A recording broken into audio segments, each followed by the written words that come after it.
अध्यक्ष या ठिकाणी उपस्थित आदरणीय पोलीस टाइम संपादक सुनील पाटील, आज ज्यांची या पोलीस टाइम उपसंपादकपदी निवड झाली असे आमचे धराडीचे कार्यकर्ते आदरणीय दिनकर पाटील साहेब ॲडव्होकेट आणि या ठिकाणी उपस्थित आमचे सर्व संघर्ष समितीचे संचालक मंडळ अध्यक्ष उपाध्यक्ष आणि ज्यांच्याकडे हिरिरीने पाहिलं जातं, सर्वांना हवेसे असे वाटणारे आमचे गजानन तात्या ते सुद्धा या ठिकाणी उपस्थित आहेत।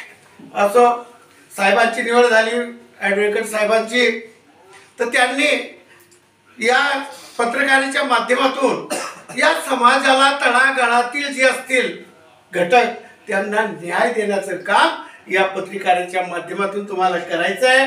आणि विशेषतः कोणत्या कॉलनीत गावात कुठे अन्याय हो त्या ठिकाणी जर पोचले आणि खरंच या ठिकाणी अन्याय होतोय आणि म्हणून त्या ठिकाणी तुम्ही जर गेलात तर त्या होणारा अन्याय थांबेल, त्याला विचारांची दिशा मिळेल आणि न्याय मिळेल। आणि असं आपलं जर धराडीचं कार्यक्रम असेल तर आपलं या एरंडोल शहरात नाव झाल्याशिवाय राहणार नाही।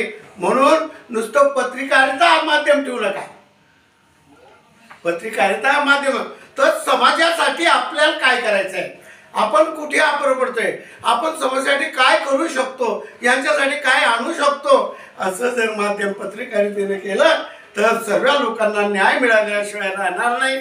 आणि या बोलण्याच्या ओघात माझं काही चुकलं असेल ते माझं अज्ञान आणि मी याच ठिकाणी राहतो। जय हिंद, जय महाराष्ट्र।